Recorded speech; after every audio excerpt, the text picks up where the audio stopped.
20वीं सदी की शुरुआत में दुनिया एक अलग ही दौर से गुजर रही थी। उस समय भारत पर अंग्रेजी हुकूमत का साया था और अंग्रेज इस अहंकार में चूर थे कि उन्होंने भारत को सभ्य बनाया है। उनका दावा था कि भारत का अपना कोई महान इतिहास नहीं है और अंग्रेजी राज ही यहाँ संस्कृति लेकर आया है। लेकिन वे इस बात से पूरी तरह बेखबर थे कि जिस जमीन पर वे खड़े हैं उसके नीचे एक ऐसी सभ्यता सो रही थी जो जब जागी तो दुनिया के इतिहास को हमेशा के लिए बदल कर रख दिया। इस कहानी की असली शुरुआत 1820 के दशक में होती है, जब जेम्स लुइस नाम का एक अंग्रेज सिपाही कंपनी की फौज से तंग आकर भाग खड़ा हुआ। उसने अपना नाम बदलकर चार्ल्स मेसन रख लिया और एक बंजारे की तरह हिंदुस्तान की खाक छानने लगा। मेसन को पुराने खंडहरों और इतिहास में बड़ी दिलचस्पी थी। 1829 में वह पंजाब के साहिवाल जिले में एक ऊंचे टीले के पास पहुंचा। वहां उसने ईंटों के विशाल खंडहर देखे। उसने अपनी किताब हड़प्पा में आगमन में इसका जिक्र तो किया, लेकिन उसे लगा कि यह शायद सिकंदर के जमाने का कोई पुराना किला है। मेसन उस समय यह सोच भी नहीं सकता था कि उसने मानव इतिहास की सबसे बड़ी खोज की दहलीज पर कदम रख दिया है। दशकों तक ये टीले खामोश रहे। फिर 1853 और 1856 में भारतीय पुरातत्व का जनक कहे जाने वाले सर अलेक्जेंडर कनिंघम ने हड़प्पा का दौरा किया। कनिंघम को वहां से कुछ पत्थर की अनोखी मोहरें मिली जिन पर एक अजीब सा जानवर और कुछ अज्ञात लिपि खुदी थी। कनिंघम हैरान थे क्योंकि ये मोहरें भारत में पाए जाने वाले किसी भी अन्य कालखंड से मेल नहीं खाती थीं। हालांकि पटरी बिछाने के काम के दौरान ठेकेदारों ने उन बेशकीमती ईंटों को गिट्टी समझकर उखाड़ दिया, जिससे इस सभ्यता का एक बड़ा हिस्सा हमेशा के लिए नष्ट हो गया। असली धमाका तब हुआ जब 1902 में सर जॉन मार्शल भारतीय पुरातत्व सर्वेक्षण के मुखिया बने। उनके नेतृत्व में 1920 के दशक में व्यवस्थित खुदाई का काम शुरू हुआ। 1921 में भारतीय पुरातत्वविद दयाराम साहनी ने हड़प्पा में खुदाई शुरू की और वहां से जो कुछ निकला उसने पूरी दुनिया को सन्न कर दिया। जमीन के नीचे से एक पूरा का पूरा शहर बाहर आ रहा था। अभी दुनिया इस खबर को हजम ही कर रही थी कि 1922 में राखलदास बनर्जी ने हड़प्पा से करीब 590 कोस दूर सिंधु नदी के किनारे एक और जगह खोजी, मोहनजोदड़ो, जिसका अर्थ होता है मुर्दों का टीला। यहाँ से भी वैसी ही ईंटें, वैसे ही बर्तन और वैसी ही मोहरें मिली। मार्शल ने 1924 में लंदन की एक पत्रिका में आधिकारिक घोषणा की कि भारत में एक ऐसी प्राचीन सभ्यता मिली है जो मेसोपोटामिया और मिस्र की सभ्यताओं के बराबर पुरानी है। खोज का यह सिलसिला थमा नहीं। बाद में राखीगढ़ी, धोलावीरा और लोथल जैसे सैकड़ों शहरों का पता चला। हालिया खोज तो यह तक कहती है कि यह सभ्यता 5000 नहीं बल्कि 8000 साल पुरानी हो सकती है। इस खोज ने अंग्रेजों के उस तर्क को मिट्टी में मिला दिया कि भारत का इतिहास उनसे शुरू होता है। सिंधु घाटी सभ्यता ने साबित किया कि जब दुनिया के बाकी हिस्सों में लोग कबीलों में रह रहे थे, तब भारत के पास सुनियोजित शहर, पक्की ईंटों के मकान और दुनिया की सबसे बेहतरीन जल निकासी व्यवस्था थी। मिट्टी के नीचे दबे इन खंडहरों ने न केवल ईंट पत्थर उगलना शुरू किया बल्कि एक ऐसी गौरवशाली कहानी सुनानी शुरू की जिसने हर भारतीय का सिर गर्व से ऊंचा कर दिया। कल्पना कीजिए कि आप समय की मशीन में बैठकर 4500 साल पीछे चले गए हैं। आप एक ऐसे शहर की गलियों में खड़े हैं जहां शोर शराबा नहीं बल्कि एक व्यवस्थित अनुशासन है। सड़कें इतनी चौड़ी हैं कि 2 बैलगाड़ियां आसानी से निकल सकें और गलियां एक दूसरे को बिल्कुल 90 अंश के कोण पर काट रही हैं। यह सिंधु घाटी सभ्यता का एक आम शहर है। सिंधु घाटी के लोगों ने अपने शहरों को जाल जैसी योजना पर बसाया था। उनकी नगर योजना इतनी सटीक थी कि आज के आधुनिक निर्माता भी उसे देखकर दंग रह जाते हैं। शहर को मुख्य रूप से 2 हिस्सों में बांटा गया था। पहला हिस्सा था दुर्ग, जो एक ऊंचे चबूतरे पर बना था। यहाँ शहर की सबसे महत्वपूर्ण इमारतें जैसे अन्न भंडार और सभा भवन होते थे। दूसरा हिस्सा था निचला शहर, जहां आम नागरिक रहते थे। इन दोनों हिस्सों के चारों ओर पक्की ईंटों की विशाल दीवारें होती थीं, जो न केवल हमलावरों से बल्कि सिंधु नदी की विनाशकारी बाढ़ और जंगली जानवरों से भी सुरक्षा प्रदान करती थीं। सिंधु सभ्यता की सबसे बड़ी खासियत उनकी ईंटें थीं। चाहे शहर हड़प्पा हो, मोहनजोदड़ो हो या हजारों कोस दूर गुजरात का लोथल, हर जगह ईंटों का आकार और अनुपात 4:2:1 जैसा था। यह उस समय की एक अद्भुत समानता की मिसाल है। लोग धूप में सुखाकर नहीं बल्कि भट्टियों में पकाकर ईंटें बनाते थे, जिससे उनके घर हजारों साल बाद भी मजबूती से खड़े रहे। मोहनजोदड़ो में खुदाई के दौरान एक विशाल स्नान कुंड मिला जिसे महान स्नान घर कहा जाता है। यह करीब 900 वर्ग फीट में फैला था। इसकी गहराई 8 फीट थी और इसमें उतरने के लिए उत्तर और दक्षिण दिशा से सीढ़ियां बनी थीं। इसे जलरोधी बनाने के लिए ईंटों के ऊपर प्राकृतिक राल की परत चढ़ाई गई थी। पास ही एक कुआं था जिससे ताज़ा पानी भरा जाता था और गंदे पानी के निकास के लिए बड़ी नालियां थीं। विशेषज्ञ मानते हैं कि इसका उपयोग धार्मिक अनुष्ठानों या विशेष उत्सवों के लिए किया जाता होगा। इस सभ्यता के पास दुनिया की सबसे उन्नत जल निकासी व्यवस्था थी। हर घर के अंदर अपना स्नान घर और शौचालय होता था, जिसकी नालियां ढकी हुई गलियों की नालियों से जुड़ी थीं। ये नालियां आगे जाकर शहर के मुख्य गंदे नाले में मिलती थीं। जगह जगह सफाई के लिए गड्ढे बनाए गए थे। सड़क के किनारों पर कूड़ा फेंकने के लिए मिट्टी के पात्र रखे जाते थे और शहरों के प्रवेश द्वार पर बड़े बड़े सूचना पट्ट लगे होते थे। साफ सफाई के प्रति ऐसी जागरूकता उस दौर में किसी चमत्कार से कम नहीं थी। इतनी बड़ी सभ्यता, इतनी बड़ी बनावट। लेकिन ताज्जुब की बात यह है कि यहाँ से किसी राजा के महल, किसी बड़ी मूर्ति या सेना के हथियारों का कोई सबूत नहीं मिला। मेसोपोटामिया और मिस्र में जहाँ राजाओं की बड़ी बड़ी समाधियाँ और मूर्तियाँ मिलती हैं, सिंधु घाटी में ऐसा कुछ नहीं था। यहाँ के लोग शांति प्रिय थे। ऐसा लगता है कि यहाँ का शासन शायद व्यापारियों या नगर परिषदों के हाथ में था। समाज में अमीर गरीब का भेद तो था, लेकिन वे मिलजुल कर रहते थे। उनके पास वजन तौलने के लिए एक समान पत्थर के बांट थे जो 16 के अनुपात में चलते थे। सिंधु घाटी के शहरों ने यह साबित किया कि खुशहाली और तरक्की के लिए युद्ध या तलवार की नहीं, बल्कि सही योजना और नागरिक अनुशासन की जरूरत होती है। सिंधु घाटी के लोग केवल काम ही नहीं करते थे, बल्कि वे जीवन का पूरा आनंद लेना जानते थे। उनके भोजन की थाली बहुत समृद्ध थी। वे लोग केवल शाकाहारी नहीं थे, बल्कि नदियों से पकड़ी गई मछलियां, कछुए और हिरण का मांस भी उनके आहार का हिस्सा था। वे लोग दूध और उससे बनी चीजों का उपयोग करते थे। अनाज को सुरक्षित रखने के लिए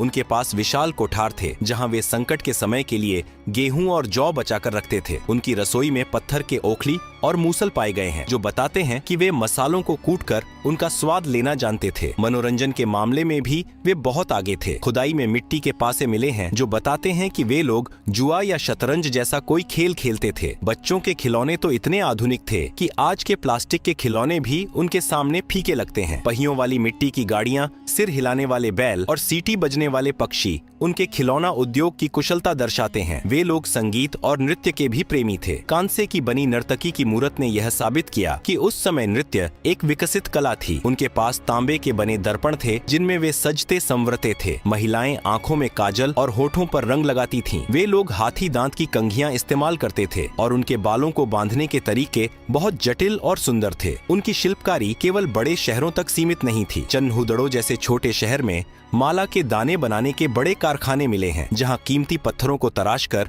उनमें महीन छेद किए जाते थे। वे लोग रंगों के जादूगर थे और मिट्टी के बर्तनों पर काले रंग से शानदार चित्रकारी करते थे। उनकी समुद्री यात्राएं भी हैरत अंगेज थीं। लोथल के बंदरगाह पर वे रात के समय दिशा जानने के लिए शायद आग के ऊंचे स्तंभों का उपयोग करते थे। उनके जहाज ज्वार भाटा की शक्ति को समझते थे और उसी के अनुसार समुद्र में उतरते थे। वे लोग केवल धरती पर नहीं, बल्कि आसमान पर भी नजर रखते थे। उन्होंने ग्रहों की चाल के अनुसार अपने पंचांग बनाए होंगे। सिंधु घाटी की यह समृद्धि किसी राजा के आदेश से नहीं, बल्कि आपसी सहयोग और विश्वास से उपजी थी। वहाँ के लोग शांति की कीमत जानते थे और शायद इसीलिए उन्होंने दीवारों के बजाय नालियों और सड़कों पर ज्यादा ध्यान दिया। सिंधु घाटी की सभ्यता सिर्फ पक्की ईंटों और नालियों का समूह नहीं थी, बल्कि यह अपने समय की सबसे बड़ी आर्थिक महाशक्ति थी। यहाँ के लोग न केवल कुशल निर्माता थे, बल्कि वे चतुर व्यापारी और बेहतरीन कलाकार भी थे। इस महान साम्राज्य की समृद्धि का असली राज सिंधु नदी की उपजाऊ मिट्टी में छिपा था। हर साल जब नदी में बाढ़ आती थी तो वह अपने साथ बेशकीमती मिट्टी लेकर आती थी। यहाँ के किसान गेहूं, जौ, सरसों और मटर जैसी फसलें उगाते थे, लेकिन दुनिया को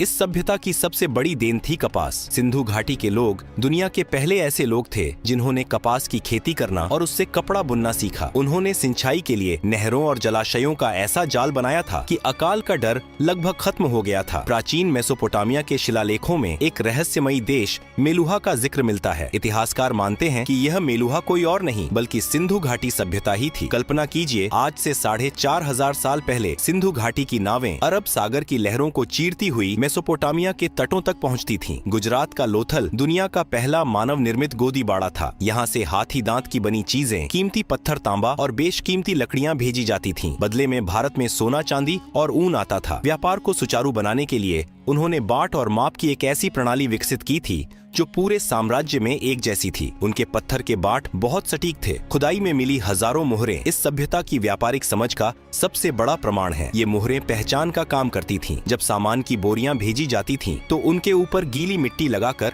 मुहर दबा दी जाती थी। अगर मुहर सलामत है तो इसका मतलब सामान के साथ छेड़छाड़ नहीं हुई है। इन मुहरों पर बने एक सींग वाले जानवर, हाथी और बैल की आकृतियां उनकी कलात्मक प्रतिभा को दर्शाती हैं। सिंधु घाटी के लोग सजावट के शौकीन थे। खुदाई में मिले आभूषणों जैसे सोने के हार, चांदी की चूड़ियां और कीमती पत्थरों के दानों से पता चलता है कि स्त्री और पुरुष दोनों ही गहने पहनते थे। चन्हुदड़ो नाम का शहर तो माला के दने बनाने की बहुत बड़ी जगह था। यहाँ की सबसे प्रसिद्ध कलाकृति है नाचती हुई लड़की की कांसे की मूर्त। पिघली धातु को सांचे में ढालने की तकनीक से बनी यह मूर्ति उनके विज्ञान के ज्ञान को दिखाती है। वहीं दाढ़ी वाले पुजारी की पत्थर की मूर्ति उनकी कला का बेजोड़ नमूना है, जिसमें उनके कपड़ों पर की गई नक्काशी तक साफ नजर आती है। यहाँ के लोग किसी मंदिर में पूजा नहीं करते थे, बल्कि वे प्रकृति के उपासक थे। वे पीपल के पेड़, सांपों और जानवरों की पूजा करते थे। एक प्रसिद्ध मुहर मिली है जहाँ एक योगी जानवरों से घिरा हुआ बैठा है। पत्थर की मूर्तियाँ बताती हैं कि समाज में महिलाओं का स्थान बहुत ऊंचा था और वे शक्ति की पूजा करते थे। उनकी धार्मिक सोच बहुत ही व्यावहारिक थी। वे नदियों को जीवन देने वाली माता मानते थे और उनकी पूजा करते थे। कालीबंगन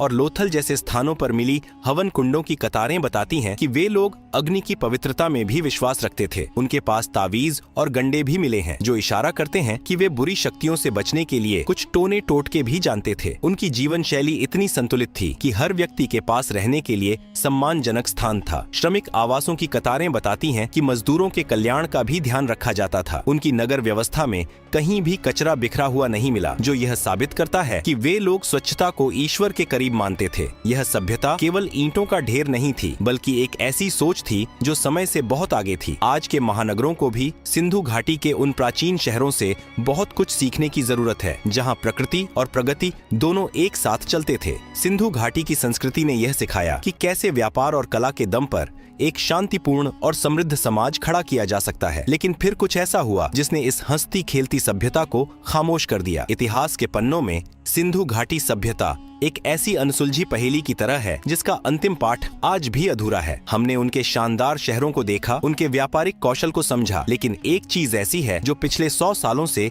दुनिया के सबसे बड़े बुद्धिजीवियों को चुनौती दे रही है, उनकी भाषा। सिंधु घाटी के लोगों ने हजारों मोहरों, तांबे की पट्टियों और बर्तनों पर अपनी लिखावट छोड़ी है। इसमें लगभग 400 से 500 अलग अलग संकेत हैं। शोधकर्ताओं ने पाया कि उनकी लिखावट का हर संकेत किसी शब्द या ध्वनि को दर्शाता है। दिलचस्प बात यह है कि वे बाएं से दाएं नहीं, बल्कि दाएं से बाएं लिखते थे। इतिहासकारों को यह पता तब चला जब उन्होंने देखा कि लिखावट के बाईं ओर अक्षर अक्सर चिपक गए हैं। जैसे जगह कम पड़ने पर हम अंत में छोटे अक्षर लिखते हैं। मिस्र की लिखावट को इसलिए पढ़ा जा सका क्योंकि वहाँ एक ऐसा पत्थर मिला था जिस पर एक ही बात 3 अलग भाषाओं में लिखी थी। लेकिन सिंधु घाटी के लिए हमें अब तक कोई ऐसा सहारा नहीं मिला। इस लिखावट को समझने की कोशिश आज भी जारी है, जो यह बताता है कि यह गुत्थी आज भी कितनी गहरी है। करीब 1900 ईसा पूर्व के आसपास इस महान सभ्यता में दरारें पड़नी शुरू हुई। अचानक शहरों की व्यवस्था बिगड़ने लगी। जल निकासी का रास्ता कचरे से भर गया और दूसरे देशों के साथ होने वाला व्यापार बंद हो गया। 1800 ईसा पूर्व तक आते आते बड़े शहर खाली होने लगे। आखिर ऐसा क्या हुआ जिसने 5000 साल से टिकी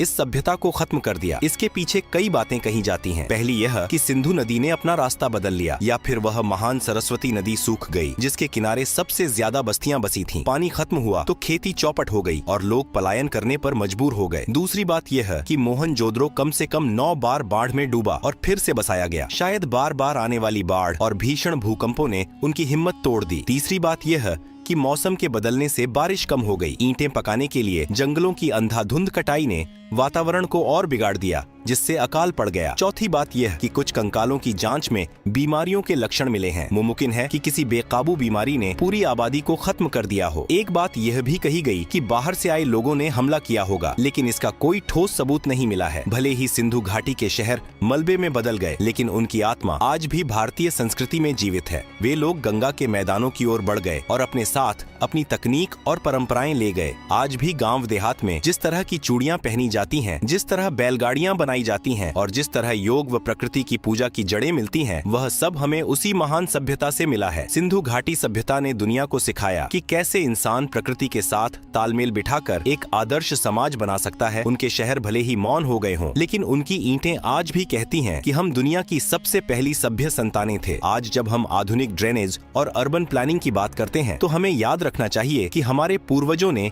यह सब हजारों साल पहले ही सिद्ध कर दिया था। उनकी वह अनपढ़ी लिपि शायद किसी दिन हमसे बात करेगी और हमें वह रहस्य बताएगी जो अभी तक मिट्टी में दबा हुआ है। तब तक हमें उनके द्वारा छोड़े गए इन शानदार खंडहरों का सम्मान करना चाहिए, क्योंकि ये हमारे गौरवशाली अतीत की नींव है। सिंधु घाटी की वह महान आत्मा आज भी हमारे रक्त में और हमारी संस्कृति के हर कण में जीवित है, जो हमें निरंतर आगे बढ़ने और प्रकृति के साथ जुड़कर रहने की प्रेरणा देती है। यह कहानी अंत नहीं, बल्कि एक नई शुरुआत है जो हमें खुद को पहचानने में मदद करती है।